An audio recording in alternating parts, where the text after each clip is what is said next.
Hello everybody, welcome to the United Stands. I'm Mark Goldbridge and this is your latest Manchester United news and transfer news this Sunday morning. 1 week and the Premier League's back, but there's lots to get into this morning. As I've said to you many years, the UK press on a Sunday is very different.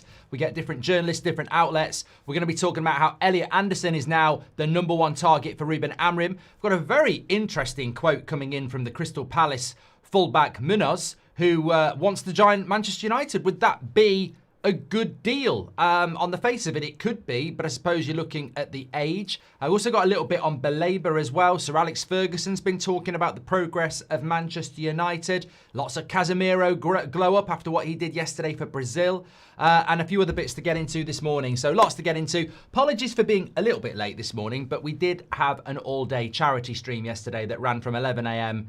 until about midnight. So it wasn't that I wasn't up to do the show. I'm just a little bit slower than normal and everything seems to be taking a lot longer. You know, I was in the shower at 9:30 and the next thing I know, it's 10 o'clock and I'm like, I've still got to set the bloody, have a bit of breakfast. But if you want to donate to that, we're only £100 away at the moment from 37,000, which is what we raised yesterday. We're on 36,830. So if you didn't get involved yesterday and you want to donate to this fantastic charity that we do money for every year, the Marie Curie Centre, which is for end-of-life care for people with terminal illness and supporting their family, please do. It makes a massive difference, and we're only £100 away from 37k. So the link's in the live chat for that. But let's get into the show here on the United Stand. We're back on the normal schedule, so we'll have an 8 o'clock show for you tonight to get involved in as well. I want to talk straight away about the Mirror. The Sunday Mirror have come out with a story today. Now, there is a bit of a mixed message in there, and I've got to say, even on BBC Transfer Gossip, they're quoting the Mirror saying January sweep. I've read the article, I've read it multiple times, and I can't see anything about January in there. So just be wary of that today. People saying that Man United are moving for Anderson in January, as per the Mirror. This article doesn't reference anything about January. What it doesn't mean it couldn't happen in January, but we'll talk about that in a moment. What it says is Elliot Anderson is Man United's first midfield target next summer. He's likely to cost less than Belabor, less than 100 million. Man United are in the market for 2 midfielders. Belabor is the other big deal in the frame. The club remain keen on him and the player wants to join. It also goes on to say that in relation to a January transfer window, somebody like Conor Gallagher would be most likely because he's available and wants to play football ahead of the World Cup for England. So I read it that it's not for January. I read it that it's for the summer. And I read it that Anderson's the priority for the big deal and Belabor is the second priority for the big deal. I don't read it that we're getting both. I read it that we will have a significant outlay on a midfielder and then the other midfielder might be a little bit cheaper, i.e. somebody like Gallagher, Gomez, Stiller, etc., etc. So I think you could probably look at it and go Anderson, Belabor, Wharton in priority of big signing, and then probably, I don't know, Gallagher, Stiller, Gomez for the other player as well. So yeah, be very interested to see how that goes. Look, I did a video yesterday. I hope many of you watched it. I gave you my top 5 midfielders, so you can check that out. Anderson wasn't my #1. I'm not going to spoil the video. I'm sure someone in the chat will be. But I think it's interesting that Amorim may well be prioritising Elliot Anderson now. And I'm not here to, it's a news show, so I'm not here to repeat what we went through yesterday. But you can understand why he's looking at Anderson now. You can understand that why Anderson is the priority. I don't think it's as easy as saying he's the player that we want, we're going to get him. I expect there to be competition, certainly from Newcastle, because that's where Forest bought him from, and there may well be something there, and he's a local lad.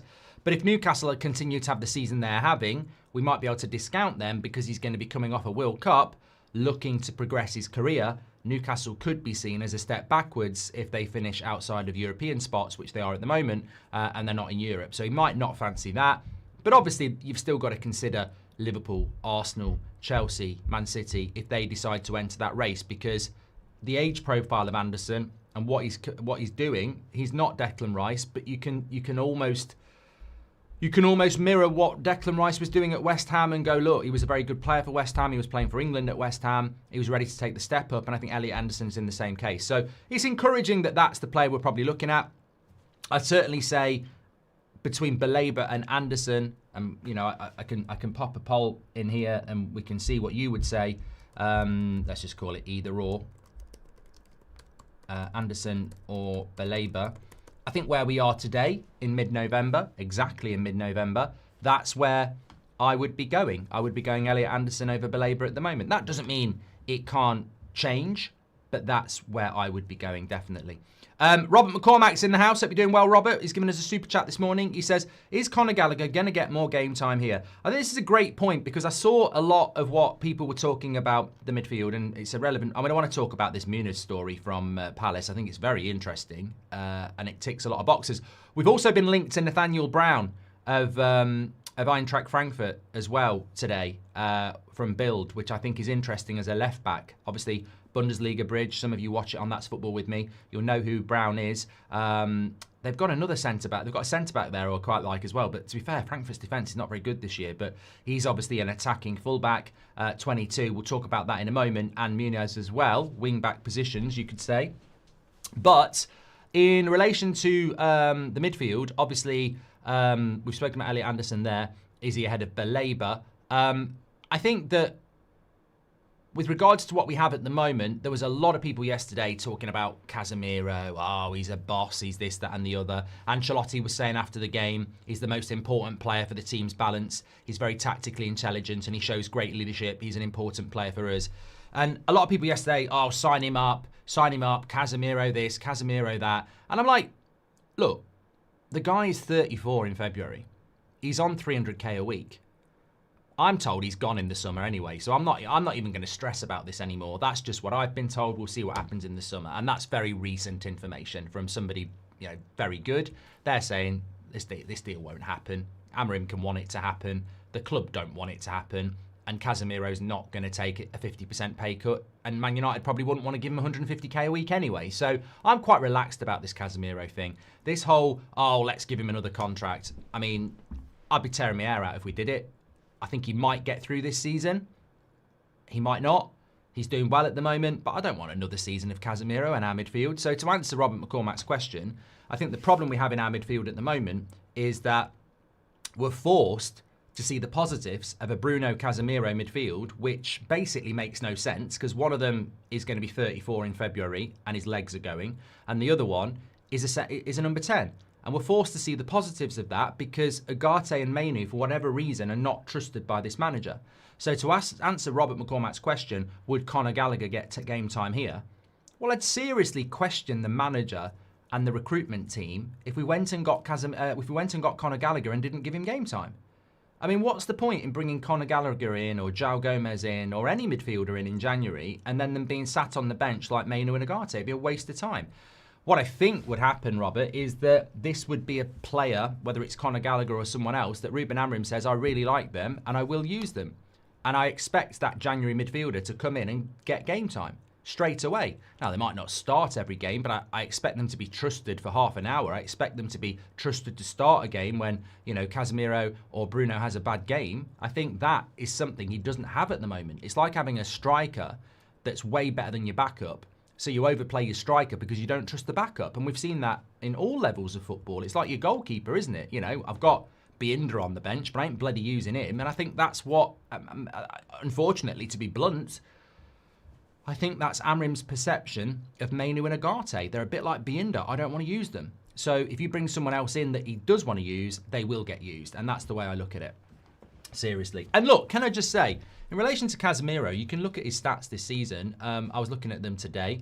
Passes per 90. He's up at 48 passes per 90, which is, it's more than João Gomez. It's way more than Baleba. So he's passing the ball more.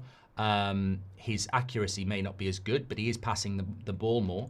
And you look at the defensive side of his game, successful defensive actions per 90. He's up at 10. He's not doing as many defensive duels as João Gomez or Baleba, but obviously he's very good in the air. Aerial duels, he wins way more than anybody else. He's winning 4.2. Sorry, he's in 4.2 aerial duels per 90 compared to 2 for Baleba and João Gomez. So statistically, he's doing very well for Manchester United. But the interesting thing about Casemiro is you compare him to somebody like Idrissa Gueye at Everton, and their stats are very similar in relation to passing, in relation to tackling, in relation to interceptions. Obviously, Casemiro is better in the air, but I'm not running away on Casemiro's season because I don't think it's, there's no long-term longevity in it. And he is doing well in an area that's shit. You know, there is no competition, actually. I don't rate our midfield as highly as some people want to rate it. I'm hoping it's going to be enough to get us where we need to be in the summer. But if we don't invest in it heavily, which is why we're being linked to loads of midfielders, then I think we've got a big problem. And he scored a good goal yesterday. I was watching it on the charity stream. He scored a very good goal, but let's not forget, it's international football. I mean, I score Ekatike's goal. If that had been a Man United player, trust me, there'd be people in the chat this morning saying, we've got the next Messi. And it was a good goal for Ekatike, but it's international football, you know? And ultimately, it's about what we do between now and next summer on the field and off the field. And that midfield, in my opinion, needs major investment. Island Boy says, I wish I knew more about Stiller. Baleba moving down the pecking order, but I think he's still on the list. He needs to turn it around quickly. Hey, you know what? Baleba will still be on the list. And 85% of you have gone for Anderson over Baleba, and I completely understand that. And I agree with you, because Anderson is a better all-rounder.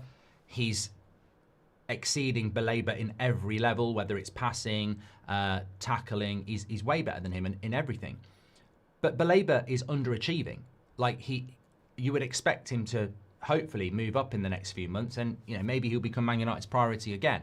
But I do think he's had a bad start to the season. Rob Always United says, epic job yesterday, Mark. Love what you do. Think we can realistically think about in January. Conor Gallagher, I think, is what we can realistically look at. And Rob Always United, you made some very big donations yesterday, so big up to you. Thank you very much. You're a legend.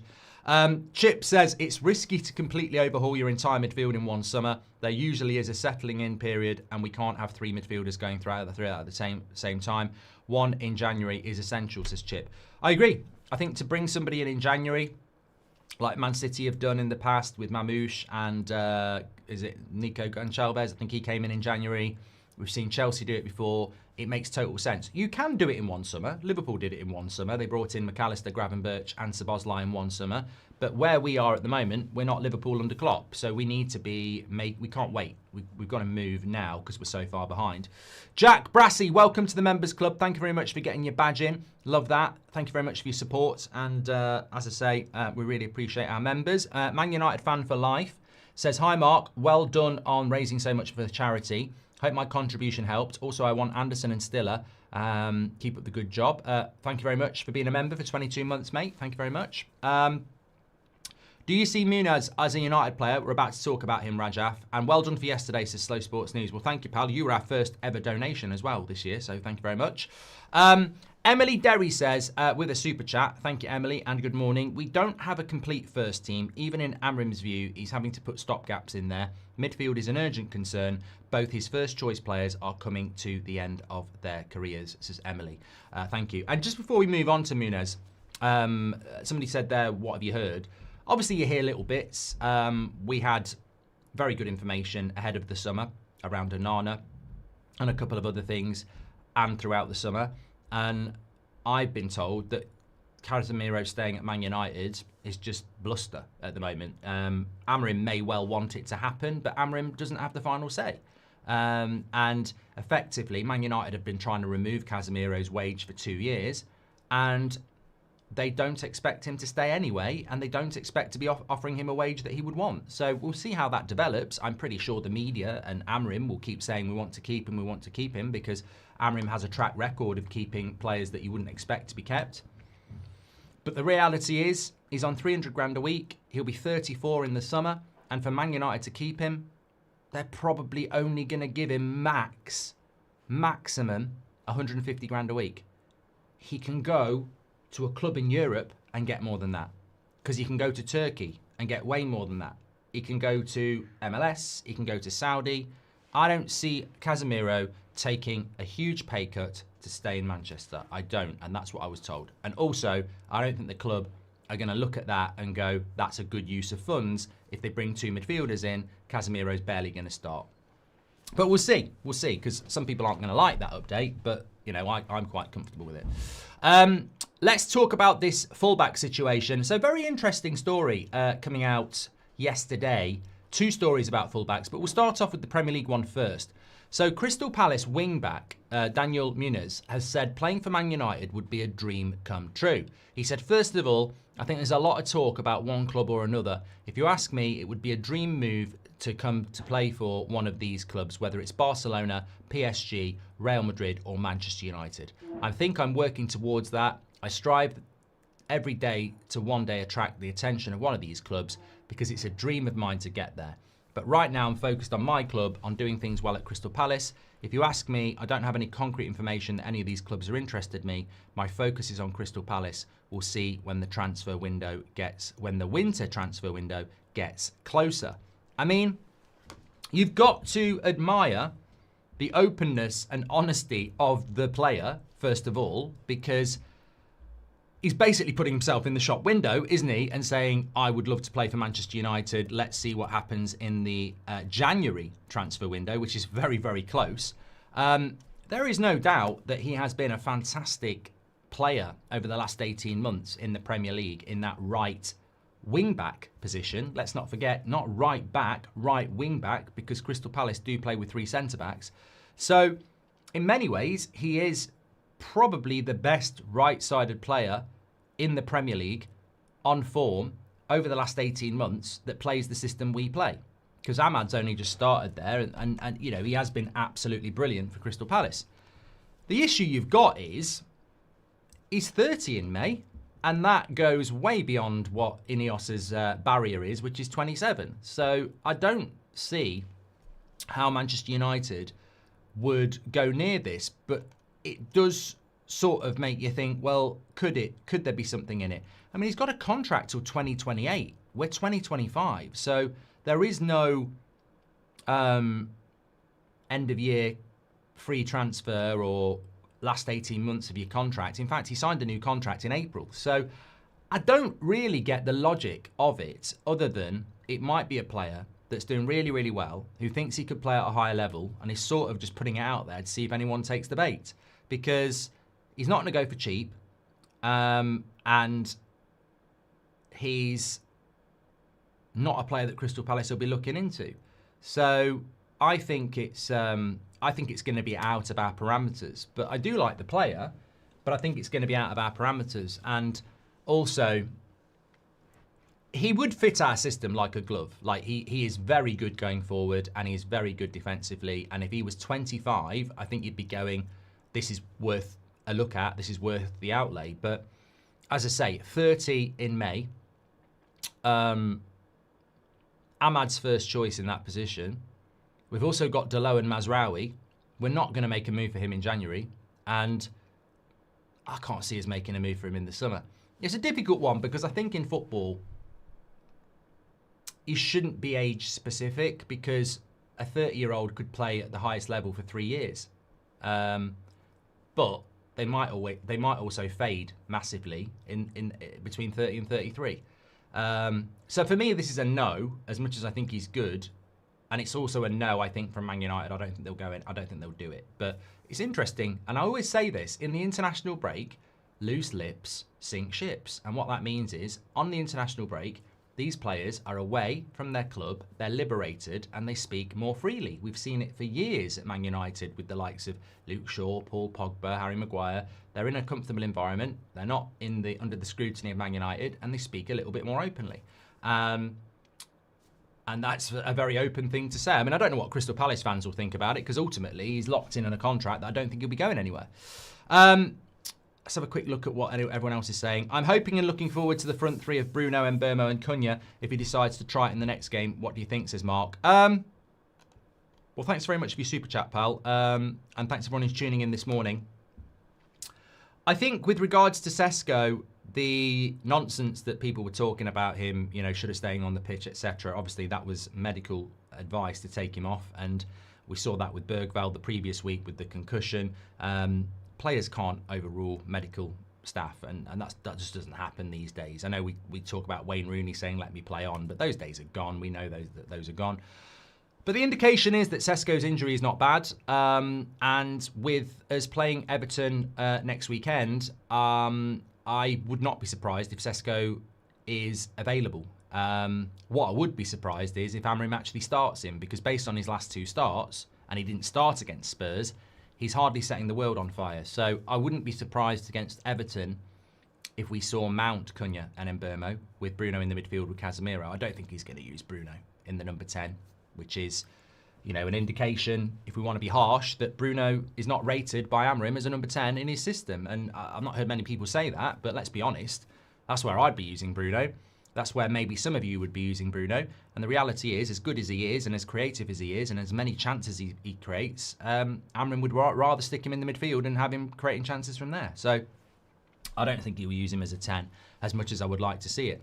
Many thanks for getting me through it all, says Finley. My mum has been battling cancer and I've been trying to get through exams. I listen every day for 5 years. Stay strong, Finley, and it's great that you're applying yourself in your studies, and thanks for being part of this fantastic community. Thank you so much. And Connor says, I hope Ireland win today. Come on, you boys in green. Thank you, Connor.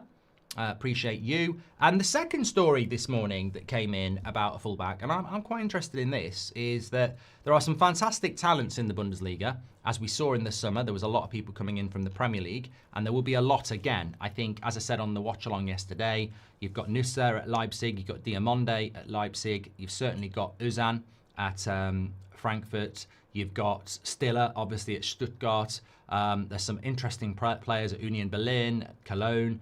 But Frankfurt do have a lot. Hugo Larsson, the career mode legend, is a very interesting player in their midfield. Nathaniel Brown, left back, 22. Man United can be added to the list of admirers for Eintracht Frankfurt's rising star, Nathaniel Brown. They have him on their radar, as do Arsenal, Man City and Real Madrid. The question now is not whether Brown will leave, but when. And Frankfurt know this and expect to receive a transfer fee of a big proportion for the 22-year-old. They're aware of interest from Man United and others, and they've set their sights on a big deal. Indeed, they think he's worth at least the 63.5 million Chelsea paid for Marc Cucurella, and sporting director Markus Kruse is willing to accept that. So, look, it's interesting, isn't it? Eintracht Frankfurt have done very, very well in recent years in selling players. We've seen it with Ekitike in the summer. We saw it with Mamouche in January. And there are others that have followed, indeed. And it's interesting that they use Cucurella, because Cucurella obviously went from Brighton to Chelsea, not from Frankfurt to Chelsea. So I don't know why they'd be thinking about Premier League prices, because we all know that comes with a tax. There's a few things I'd say about this is, one, I'd be initially encouraged that we're looking at left wing backs, because I'm not so sure that we are as strong as we need to be at left wing back and right wing back. I think you could argue that we need to make a signing in both of those positions. I would say at left wing back, though, does Nathaniel Brown make sense? He's still a prospect, and we've already got Dorgu and Leon. So I'd argue that maybe you'd be looking at somebody who's maybe more mid-20s, maybe like Cunha and Mbeumo, a player for now rather than another prospect. I also think where it's very unlikely we're going to spend £50 million on our left wing back, because I don't know where that money's going to come from when we need to prioritise the big money on the midfield. So there's positives and negatives about it. The reality is that Frankfurt defensively are all over the place this season. That doesn't mean that he as an individual is a bad player, but you know, it's not like Frankfurt defensively are on fire. But he is an interesting player. And as I've said before, Roy Keane got relegated playing at centre-back for Nottingham Forest, and we still broke the British transfer record, and he became one of our greatest ever players. So you can't judge one player on the inability of the team. So he's an interesting profile of player, but what I would say is it's from Bild, it's in Germany, and that to me does read a little bit like you can add Man United to the list of Real Madrid and whoever else was linked to him. And in the 5 strands of a transfer, which I said at the start of this international break we would reference quite a few times, because it's busy. There's a lot of agents, there's a lot of clubs, there's a lot of players having conversations, preparing for this January transfer window primarily, but also preparing for the summer transfer window now. So conversations are taking place. And I think in relation to this story, I would file it probably under Frankfurt generating interest in their player by utilising Man United's name, and the agent of the player utilising Manchester United to increase interest in the player. So I think that that's probably where I would be with that story. Doesn't mean that we're not going to be looking at a left wing back at some point, but I think it's unlikely that we're going to go for a prospect at that value.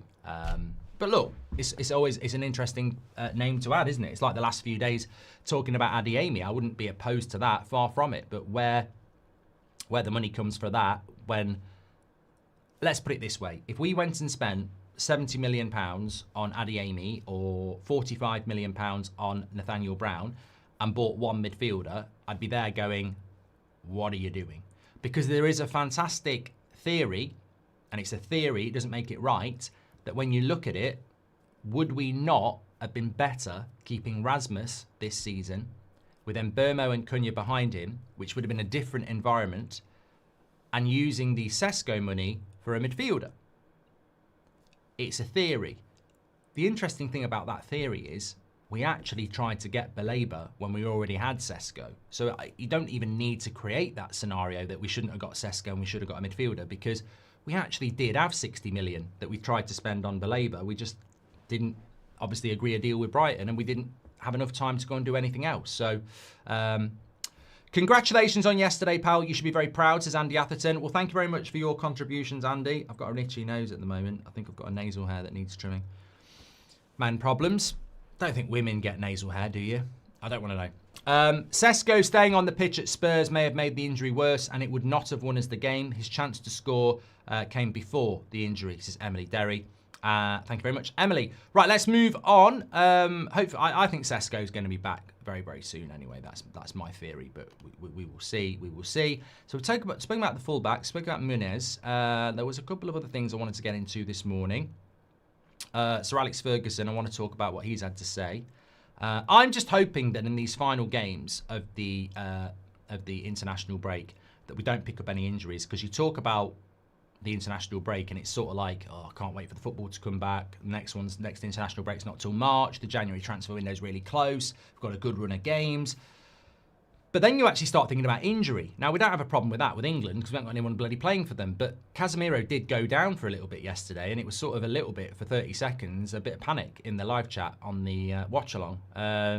He's okay. He scored his goal afterwards, but Gabriel went down for Arsenal. So I'm just hoping we can get through these next fixtures that are going to be played without picking up any injuries as well. I think that's a really, really important thing as well.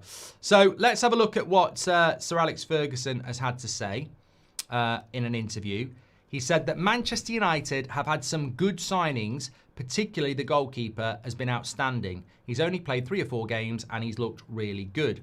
Mbeumo and Cunha, new players from Wolves and Brentford, they're adding to it. I hope the manager gets a bit of success, because at United you need to have success and the signs are getting better.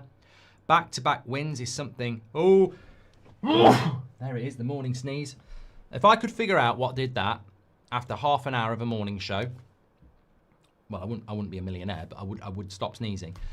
He says back-to-back wins is something a team like Man United should always expect. Having gone through a cycle where improvement has to come by waiting and being patient, they'll enjoy that now. So, look, positive words from Sir Alex about Ruben Amorim.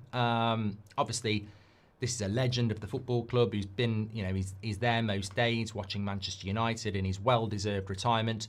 And some encouraging words from him for Ruben Amorim about the signings of Cunha, Mbeumo and Lemens especially, and also how signs are getting better. I think a little bit of reality there, but that back-to-back wins is something that we should be expecting at Man United, and we haven't had that for a while, but hopefully now that they've done that, they can all enjoy that and they can build upon it. But I think it's just... had this conversation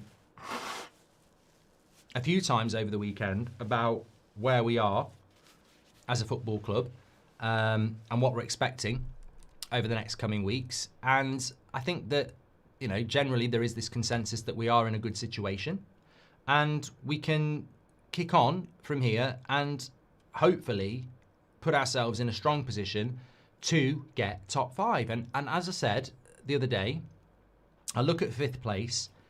I'm comfortable ignoring Chelsea, Liverpool, Arsenal and Man City, because over 38 games they should be finishing above us. If we finished above one of them, it's incredible, but let's leave them out of it. I look at 5th place. I look at Spurs, who we played last week, and I think I really don't see Spurs as better than us. Aston Villa look very good at the moment, but they're going to get done by Thursday night football from March till the end of the season, and they're going to drop points like we did last season. Newcastle are out of it, and I don't see them coming back. So who's the team that's finishing fifth? I don't see it. I mean, all right, you might get a major shock like a Bournemouth, or a Sunderland, or a Crystal Palace, but in reality, I think fifth place is there. I'm not saying it's going to be easy, but I think it is there, more than it probably was at the start of the season. I think the responsibility and the repetition point is that whilst it's there at the moment, there are a number of factors with this squad that could cause a problem with that. Obviously injuries, loss of form, inconsistency.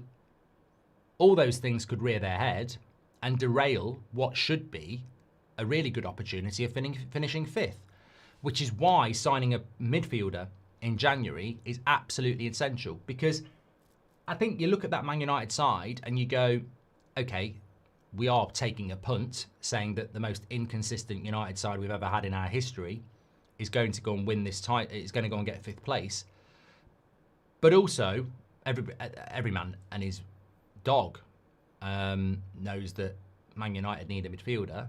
And if we go and buy it in January, it just gives us that shot in the arm for the second half of the season and a bit more confidence. Because I do think that some of our rivals will go out and spend in January. And I think a lot of them will also look at what we're looking at and go, fifth place is up for grabs. Because it is. Let me just have a quick look at what people are saying. Amorim either playing awesome 4D chess or winging it. Don't care as long as we get Champions League. But he has to be back with something in January. He's got to be backed with something in January, says Island Boy. Thank you very much. Tariq says, the only way we don't get top 5 is if Ineos don't do anything. You won't get Anderson in January, and he will cost you easily 100 million, says Sam. PJ, thanks for being a member for 52 months. I don't think anybody's saying that we're going to get Anderson in January, mate. I mean, never say never, because we've seen incredible deals like Enzo Fernandez happen in January. Never say never. I don't think United will want to do that deal in January, if I'm being honest with you. And certainly I don't think Nottingham Forest or Elliot Anderson will either. So I think any prospect of it happening in January is unrealistic. I like Mainoo, but he is a master at, is he a master at 6, 8 or 10? Says Andy Atherton. I don't think Cobby is a master at any of those positions. I wouldn't expect him to be at 20. We had a period last year where there was sort of like this I told you so nonsense that Mainoo was a number 10 because he had a good game there. And then he played there the following week and he didn't have a good game there. And he wasn't a number 10 anymore. He started his career as a 6 at Man United. And then in the Euros, he was sort of a pivot 8. So I think for me, Mainoo's an 8. I think Ruben Amorim knows that. And I think Bruno Fernandes is preferred in that position. And the reason he prefers Bruno over Mainoo is because he wants long balls. He wants transitional vertical football. And Mainoo's not that. Mainoo is not the sort of player I see getting the ball and pinging that diagonal into Mbeumo's run. I don't see that. I think Mainoo is the sort of player that plays it into the feet of Cunha and is more technical. I think Mainoo's the sort of player that, you know, plays it into the feet of Mbeumo, runs on to receive the number, the 1-2. I think Mainoo is a more technical number 8. You know, he wants to be on the ball, he wants to dribble, he wants to play passes, he wants to play possession. I actually prefer Mainoo, what I'm describing there, to what I'm just about to describe, which is this, you know, risk taker who wants to constantly hit the long ball and transition. But you've got to say, in fairness to Amorim, we are a long ball transition team and we are on touching distance of 5th place. So it just verifies again, it's not even about whether Mainoo's training well or not, because apparently he's training really well. So if we take Amorim's word as the truth, and I think he does speak the truth, Mainoo is training well. It just doesn't suit the way Amorim wants him to play. So I say Mainoo is an 8, but he prefers the long balls of Bruno to the more technical abilities of Mainoo.